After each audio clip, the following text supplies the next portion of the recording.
Alhamdulillah, salatu wassalamu ala rasulillah wa ala alihi wa sahbihi wa mawalah wa la hawla wa la quwwata illa billahi wa ba'du. Alhamdulillah, di malam hari ini kembali kita duduk di Masjid Jabal Uhud. Dan tema di malam hari ini kita akan membahas kembali tentang a'immatud dunya minal muhaddithin, imam-imam dunia dari kalangan ahli hadis. Kalau dalam minggu yang lalu kita sudah membahas tentang Imam Bukhari dan karyanya, kemudian juga sekilas Imam Muslim dan karyanya, kemudian Abi Dawud dan karyanya, maka malam ini kita akan membahas Al-Imam An-Nasa'i rahimahullahu ta'ala. Siapa Imam Nasa'i? Bagaimana belajarnya? Siapa guru-gurunya? Siapa murid-muridnya?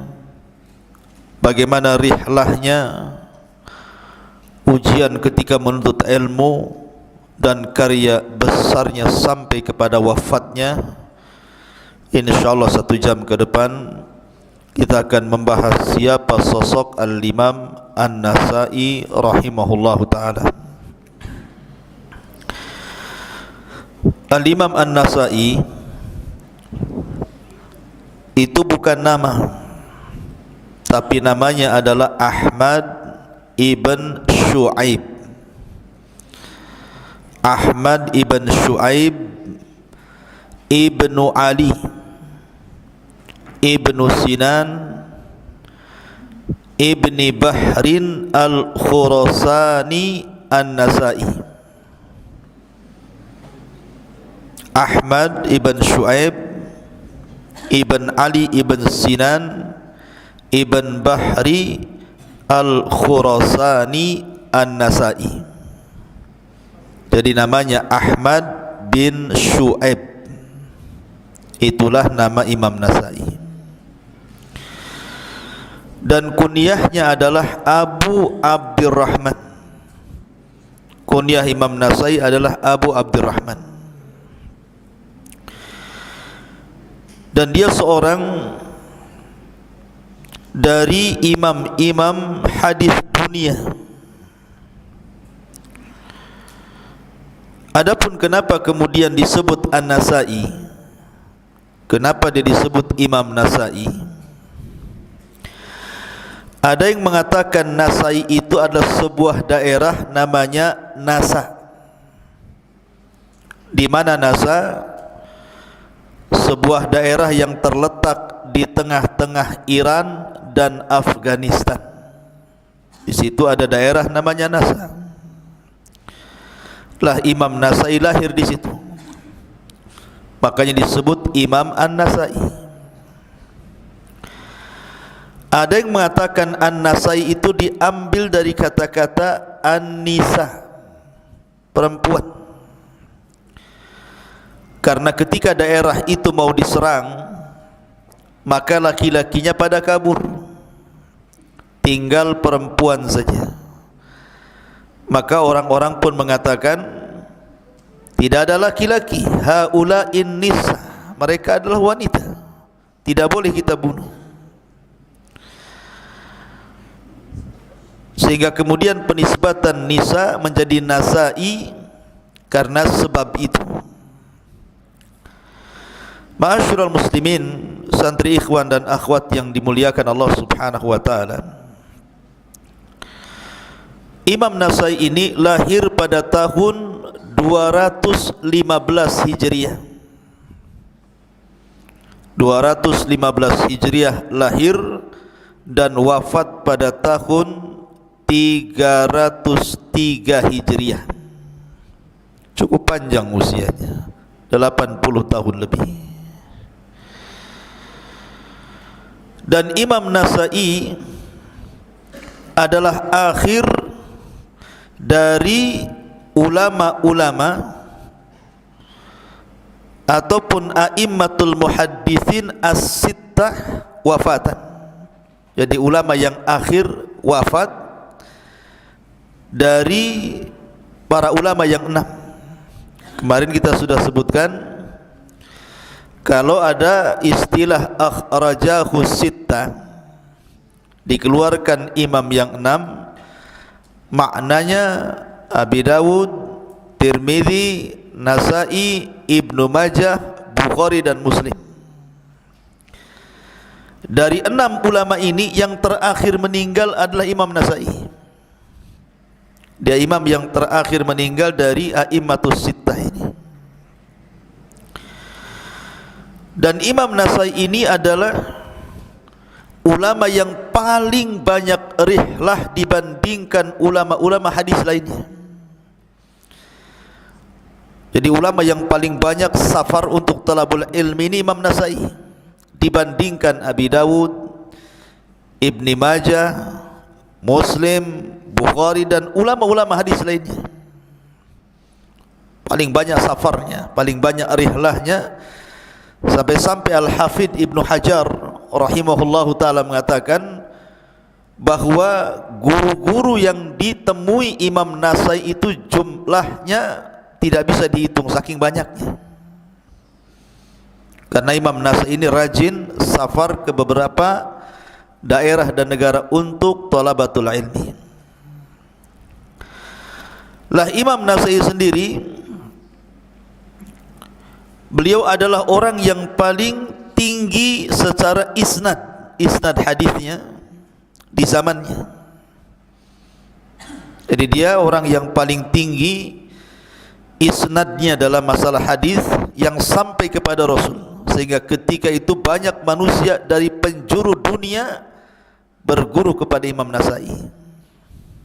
Memang Imam Nasa'i ulama dunia, ulama yang luar biasa. Sebagaimana para ulama yang lainnya, Imam Nasa'i itu sejak kecil ikhwan sudah dicintakan dengan ilmu, terutama ilmu Al-Quran dan juga ilmu hadis Nabi SAW. Karena nanti Imam Nasa'i setelah dia jadi ulama besar mengumpulkan dua ilmu ini. Dia pakar di bidang Al-Quran sampai banyak karyanya, sampai punya karya tafsir dan qiraah. Jadi pakar dalam qiraah, dan juga dia pakar dalam riwayat, dalam hadis. Jadi menggabungkan dua ilmu itu, ilmu qiraah dan ilmu hadis. Itulah Imam Nasa'i rahimahullahu ta'ala. Lah Imam Nasa'i ini awal mula dia rihlah mencari ilmu, maksudnya safar meninggalkan daerahnya itu ketika usia 15 tahun. Ketika usia 15 tahun mulai dia berangkat. Bayangkan 15 tahun, usia antum 15 tahun. Tetapi 15 tahunnya Imam Nasa'i bagi Imam Nasa'i adalah sebuah umur yang cukup untuk talabul ilmi, meninggalkan daerahnya, dan guru yang pertama kali yang mengajarkan beliau ilmu hadis adalah Qutaibah ibn Sa'id. Qutaibah ibn Sa'id dialah yang kemudian Imam Nasa'i menetap di markasnya selama 1 tahun 2 bulan. Belajar kepada guru pertama namanya Qutaibah Ibn Sa'id, seorang alim hafid dunia muhaddithin. Salah satu muhaddithin Qutaibah Ibn Sa'id. Guru Imam Nasa'i ini banyak, seperti Imam Bukhari itu gurunya. Kemudian Imam Muslim itu juga gurunya Imam Nasa'i. Kemudian Abu Isa At-Tirmidzi atau dikenal dengan Imam Tirmidzi itu juga gurunya Imam Nasa'i. Kemudian Imam Abi Dawud yang kemarin sudah kita jelaskan, Abi Dawud As-Sijistani bukan Abi Daud At-Tayalisi, itu muridnya juga apa? Gurunya Imam Nasai. Termasuk juga Muhammad ibn Nasr Al-Marwazi, kemudian Muhammad ibn Ghailan, dan guru yang mempengaruhi sangat banyak adalah Ishaq ibn Rahawih, seorang pakar mazhab Syafi'i. Itulah guru-guru besarnya, dan banyak lagi. Sekali lagi kata Ibnu Hajar, saking banyaknya gurunya Imam Nasai sampai tidak bisa menghitung berapa jumlahnya. Karena sekali lagi dia ulama yang paling banyak safar dibandingkan ulama hadis lainnya, Imam Nasai ini. Adapun syakhsiahnya, kepribadian Imam Nasai, dan begitulah ikhwan, antum harus melihat bagaimana Imam Nasai masih muda sudah mau talabul ilmi. Di usia antum loh, Imam Nasai itu talabul ilmi. Makanya kenapa kemudian para ulama memuji para ulama dulu itu, karena memang dari kecil mereka sudah dicintakan ilmu. Ada seorang penyair Arab mengatakan apa? Wa man fata ta'lima waqta syababi kabbir alaihi arba'atan liwafati. Jadi barang siapa yang luput belajar di masa mudanya, bertakbirlah 4 kali karena wafatnya. Orang itu sudah wafat berarti. Makanya Nabi SAW memberikan ganjaran untuk usia-usia antum ini, sab'atun yudhilluhumullahu fi dhillihi yawma la dhilla illa dhillu. Salah satunya adalah syabun nasha'a fi ibadatillah. Satu di antara 7 kelompok yang akan mendapatkan payung di saat yang tidak ada payung kecuali payung Allah. Salah satunya anak muda yang tumbuh beribadah kepada Allah, menuntut ilmu. Alhamdulillah antum di sini masih muda, sudah mau belajar agama. Taib, kepribadian Imam Nasai ini. Imam Nasai ini setelah dia rihlah ke beberapa negara, dia rihlah ke Hijaz. Hijaz itu Mekah dan Madinah. Kemudian rihlah ke Syam. Rihlah ke Syam. Kemana ke Syam itu? Ya, dan sekitarnya, Syam dan sekitarnya. Kemudian juga ke Irak dan sekitarnya, seperti Kufah, Basra, Baghdad gitu ya. Kemudian ke Khurasan, kemudian ke Rai, kemudian ke Haran, sampai kemudian ke Mesir dan menetap di Mesir. Disitulah dia jadi guru besar dunia saat itu di Mesir. Banyak orang-orang datang untuk belajar kepada Imam Nasai ketika menetap di Mesir. Ya, Imam Nasai ini. Lah disitulah Imam Nasai kemudian menikah dan memiliki 4 istri, kemudian 2 dari kalangan amah, dari kalangan budak. Tetapi walaupun istrinya 4, kemudian budaknya 2, bukan berarti kemudian lemah dalam ibadah. Justru Imam Nasai orang yang paling dicintakan ilmu dan juga terkenal ibadahnya. Jadi Imam Nasai itu setiap hari beribadah. Siangnya dia puasa Daud, 1 hari puasa, 1 hari tidak, sampai wafat. Kemudian malamnya qiyamul lail tidak berhenti. Dan dia memiliki suara Al-Quran yang luar biasa, yang sangat merdu sekali Imam Nasai itu kalau baca Quran. Karena dia dipakarkan juga dalam ilmu qiraah. Dan Imam Nasai juga orangnya menghabiskan waktunya untuk haji dan jihad. Nanti saya akan sebutkan dia meninggal mati syahid. Dan memiliki wajah yang tampan. Dan Imam Nasai akidahnya sama dengan kita, akidah ahli sunnah wal jamaah. Ma'asyiral muslimin yang dimuliakan Allah subhanahu wa ta'ala. Taib, bagaimana pujian para ulama terhadap Imam Nasa'i rahimahullahu ta'ala. Berkata Imam Daruqutni, Imam Daruqutni sahibul ilal. Nanti kita akan sebutkan biografi Imam Daruqutni, luar biasa ikhwan. Dia bisa menghafal jutaan hadis di kepalanya tuh, Daruqutni. Kata Daruqutni, Abu Abdurrahman An-Nasa'i muqaddamun ala kulli man yudhkar bihadal ilmi min ahli asri. Abu Abdurrahman Imam Nasa'i itu adalah orang terdepan, orang yang paling utama dan terdepan atas setiap orang yang disebutkan tentang kepakaran ilmu dalam bab hadis. Maka dialah orang yang pertama kali, yang paling terdepan di zamannya karena kepakarannya.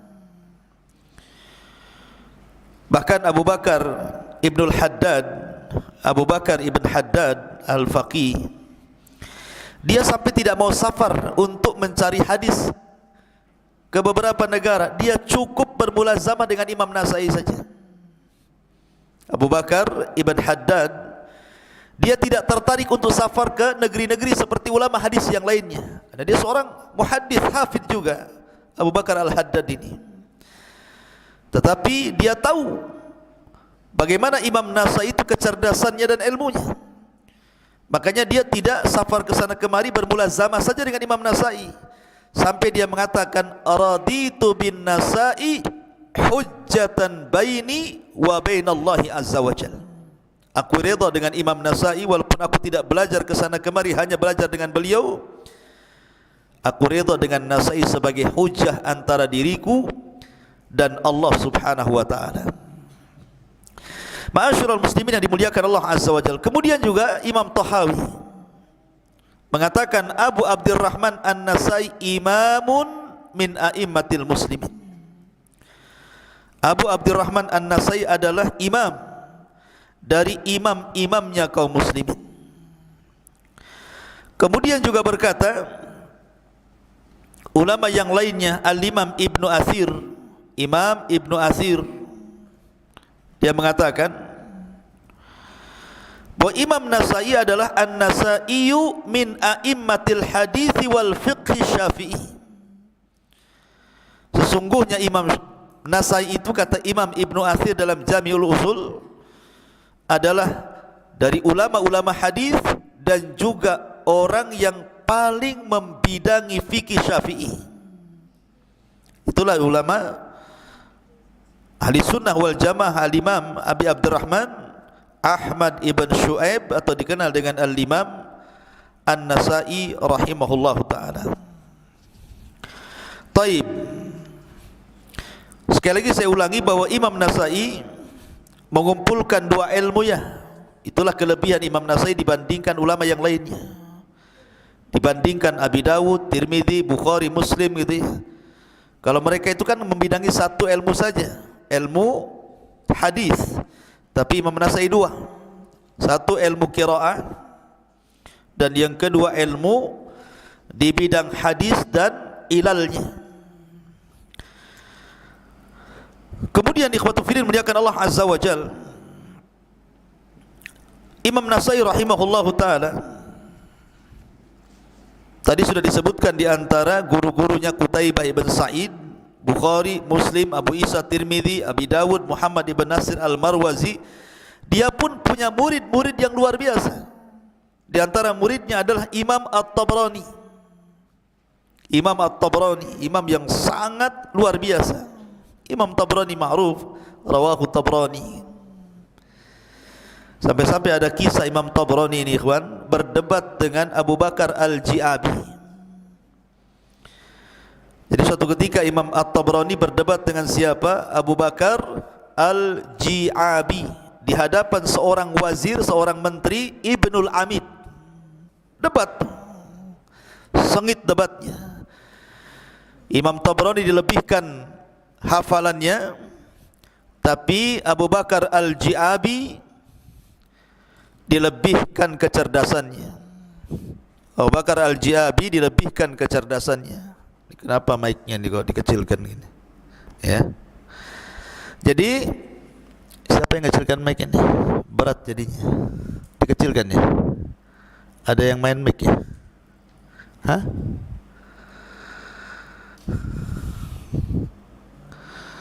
Makin jauh suaranya. Taib. Jadi saya ulangi, At-Tabrani ini berdebat dengan seorang alim namanya Abu Bakar Al-Ji'abi. Kalau Abu Bakar Al-Ji'abi ini dilebihkan kecerdasannya, tapi kalau Al-Imam At-Tabrani ini dilebihkan dari hafalannya. Kuat hafalan Imam Tabrani ini. Dan Imam Tabrani muridnya siapa? Imam Nasai. Debat keduanya di hadapan seorang menteri namanya Ibnul Amid, namanya seorang wazir. Tidak ada yang kalah, tidak ada yang menang. Subhanallah. Imam Tabrani ngomong begini, Ji'abi ngomong begitu, tidak ada yang kalah, tidak ada yang menang. Sama-sama cerdas.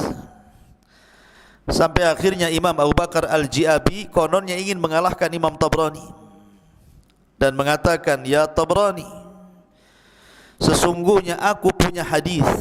Di dunia ini cuma aku saja yang punya hadis itu. Aku punya hadis. Di dunia ini cuma aku saja yang punya hadis itu, katanya. Kata Imam Tabrani, datangkan hadisnya. Kata Imam Al-Ji'abi, dia mengatakan, haddatsani Abul Khalifah qala haddatsani Sulaiman ibn Ayyub.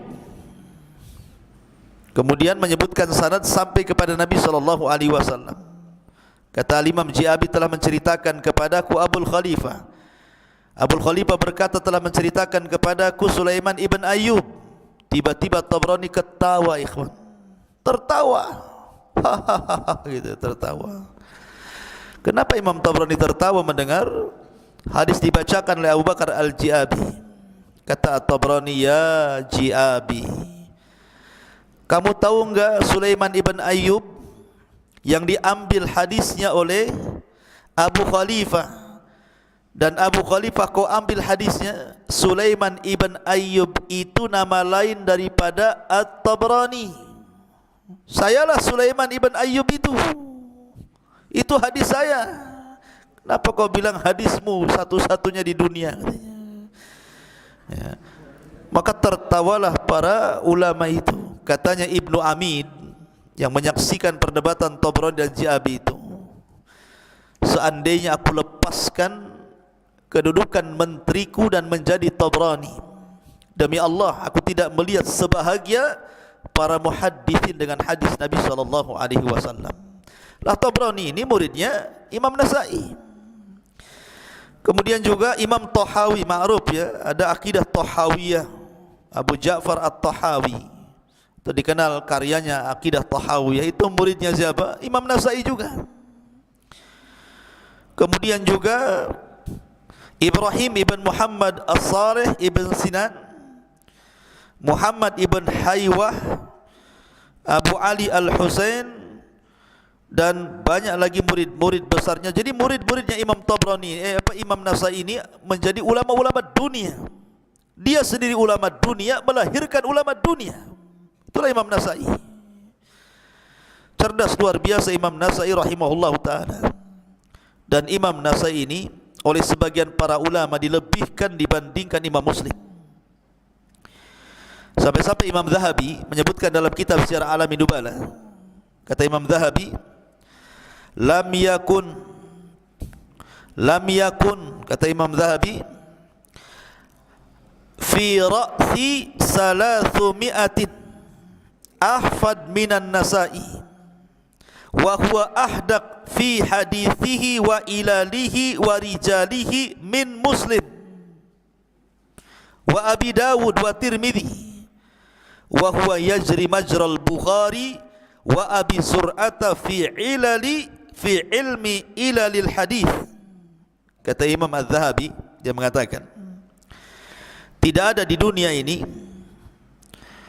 dari kurun setelah 300 yang lebih hafal, yang kuat hafalannya dibandingkan Imam Nasai. Dia lebih teliti dalam hadis, dalam penyakit-penyakit hadis, dalam rijal jalan-jalan hadis dibandingkan Muslim, dibandingkan Abi Daud dan dibandingkan Tirmidzi. Karena dia mengikuti teori atau metode yang dipakai Imam Bukhari dan juga yang dipakai Abi Zur'ah pada ilmi ilal hadis. Jadi pujian kepada Imam Nasai ini luar biasa dari Al-Hafidh Al-Zahabi ini. Jadi dalam bab ini dia lebih unggul dibandingkan Muslim, karena dia mengikuti caranya Bukhari dan Abi Zur'ah katanya. Karena Imam Nasai ini ketat ketika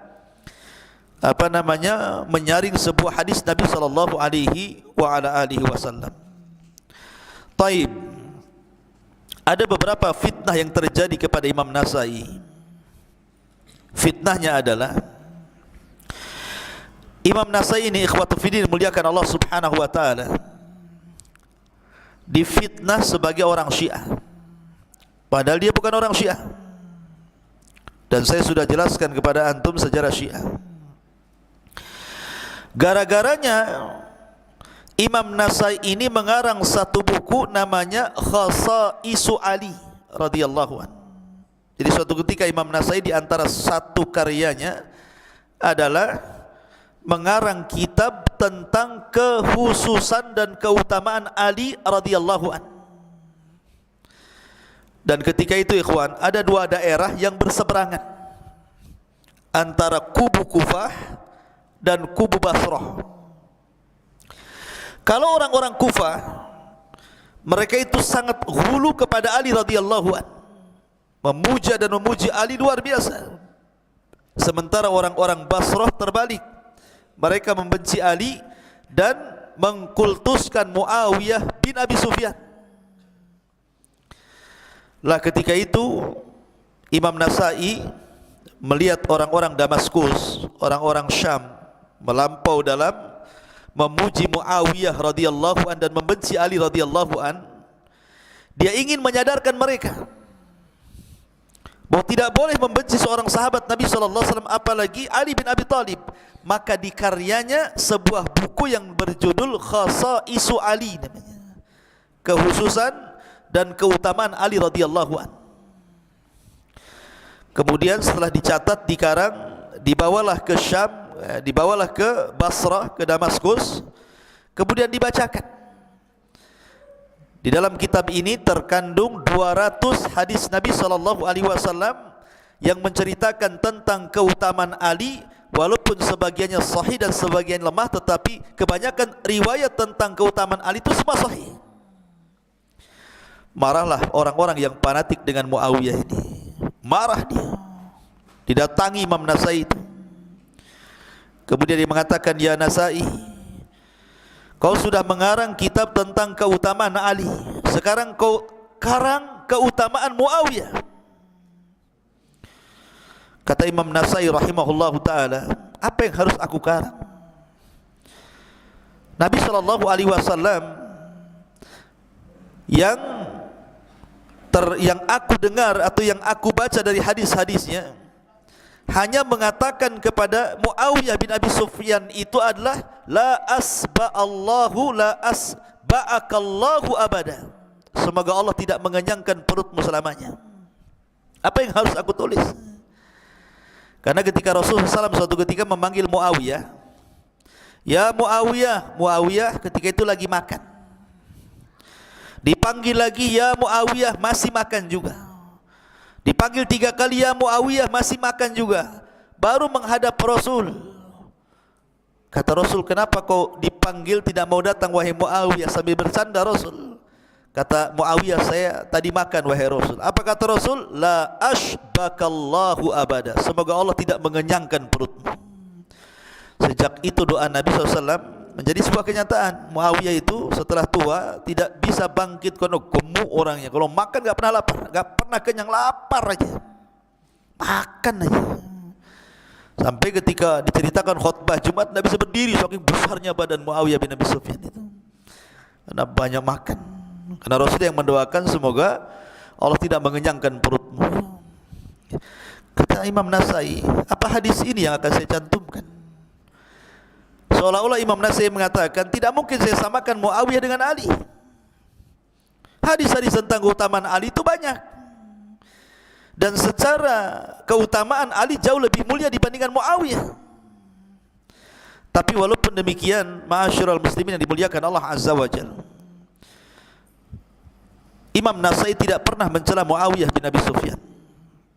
Imam Nasai tidak pernah mencela Muawiyah bin Abi Sufyan, bahkan membelanya.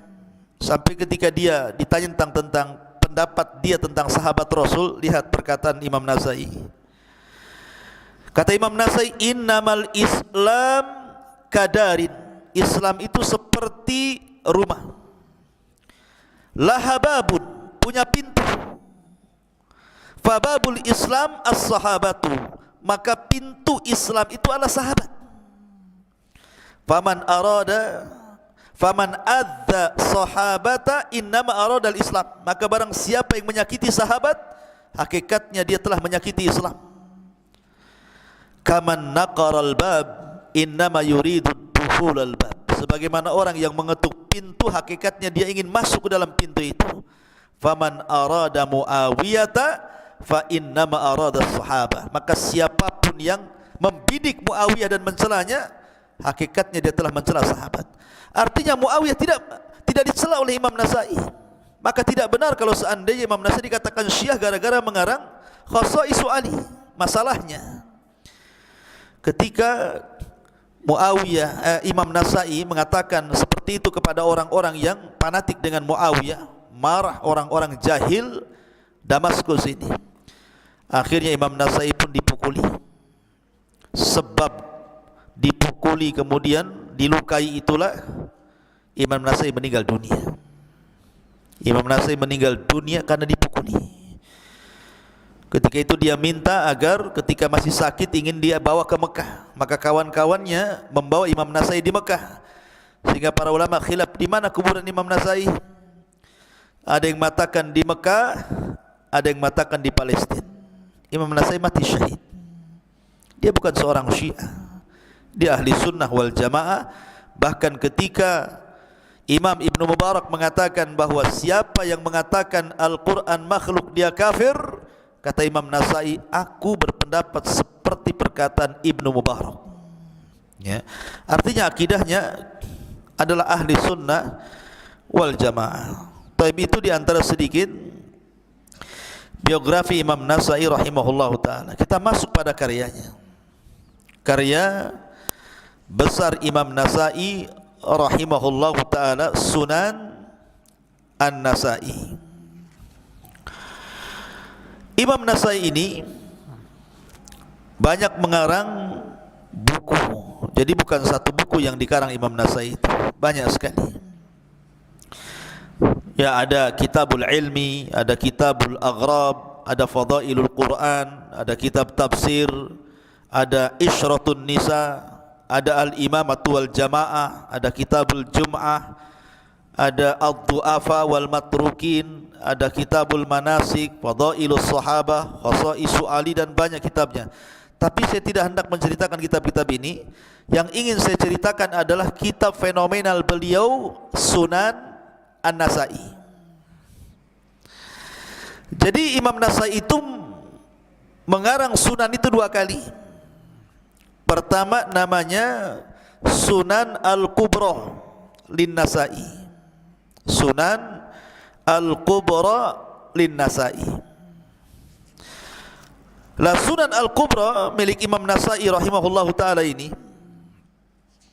kemudian disaring lagi oleh Imam Nasai menjadi Sunan Sughra.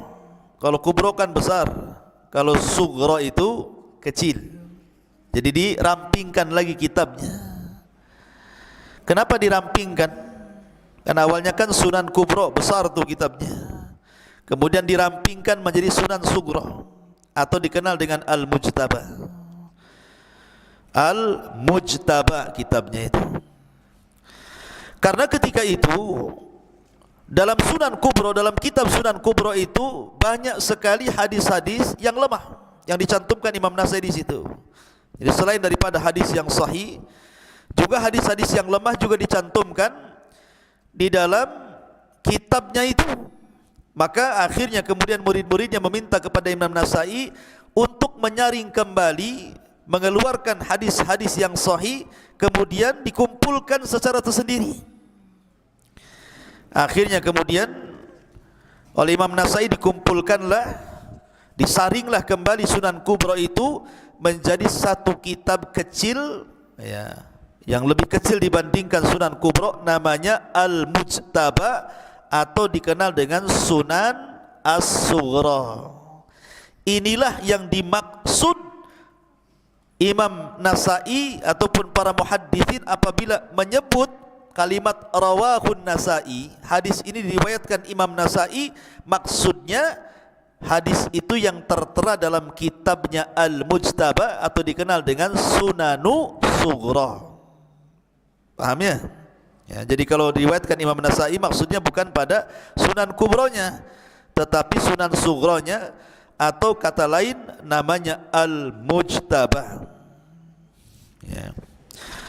Taib, ma'asyiral muslimin, santri ikhwan dan akhwat yang dimuliakan Allah Azza wa Jalla, dalam Sunan Kubra jumlah hadis yang dicantumkan itu 10.770 hadis.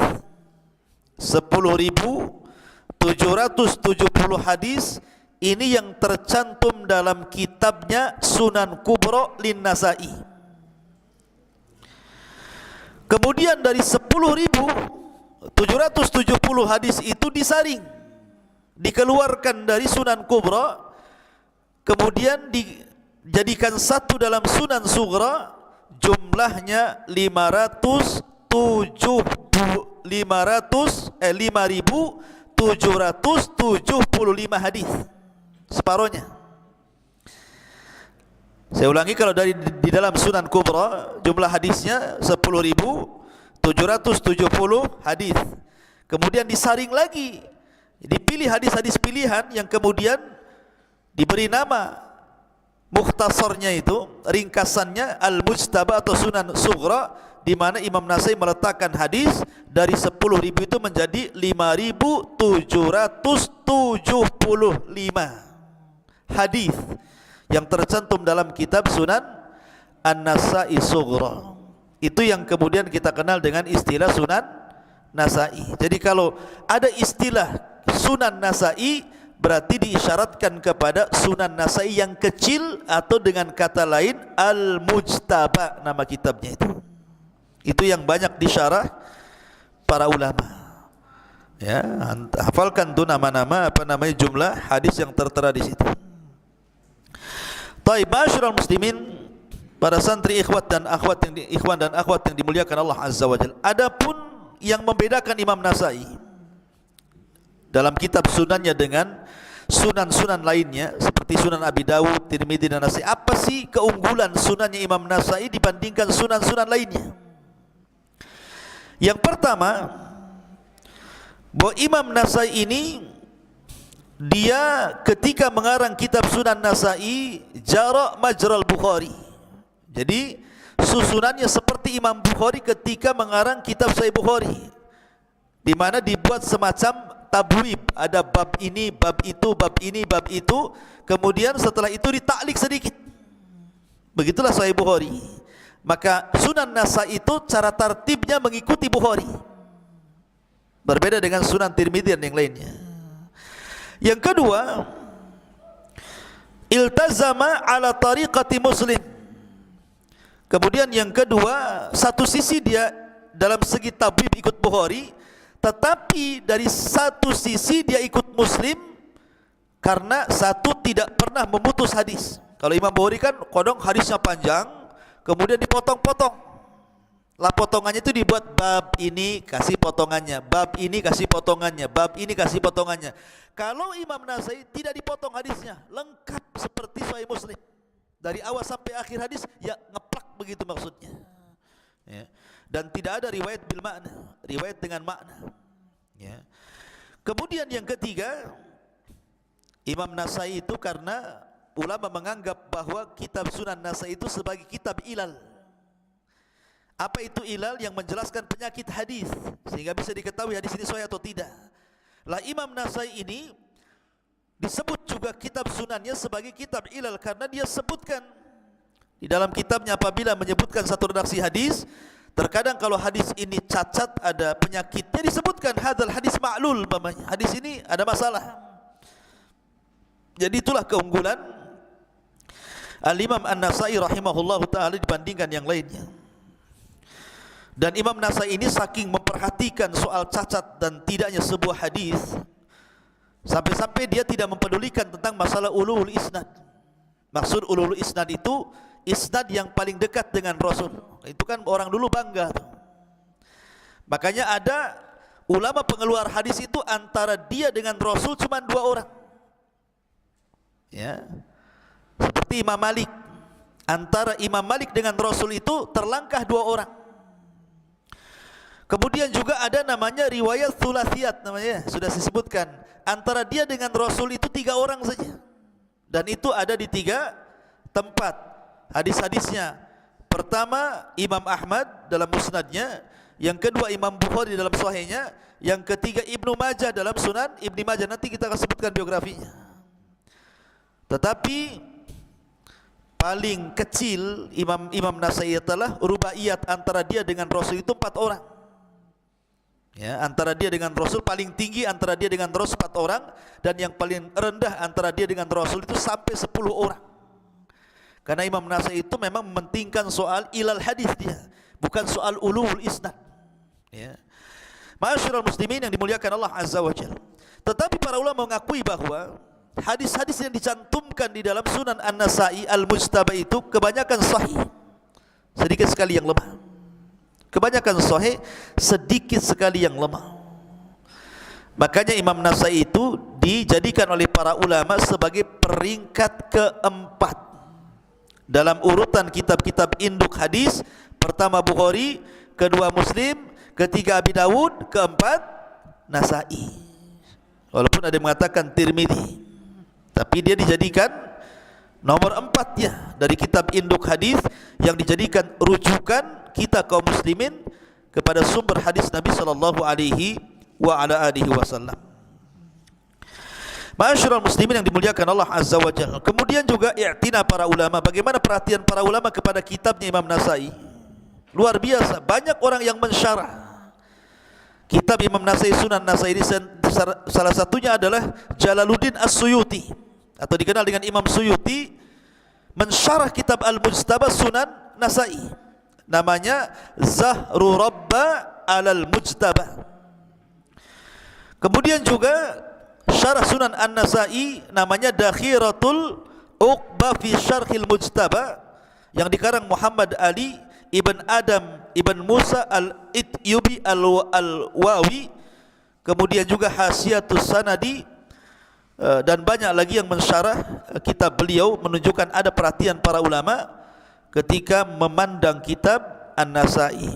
Itu diantara biografi Imam Nasai rahimahullahu ta'ala. Dan sekali lagi, Imam Nasai wafatnya disebabkan karena terkena fitnah orang-orang Damaskus yang fanatik dengan Muawiyah bin Abi Sufyan. Ketika dia membacakan keutamaan Ali radhiyallahu an, mereka marah dan menuduh bahwa Nasai seorang Syiah. Akhirnya dipukuli. Sebab dipukuli itulah meninggalnya Imam An-Nasai rahimahullahu ta'ala, tepat pada tahun 303 Hijriah. Taib, ini diantara biografi singkat daripada Imam Nasai dan karyanya.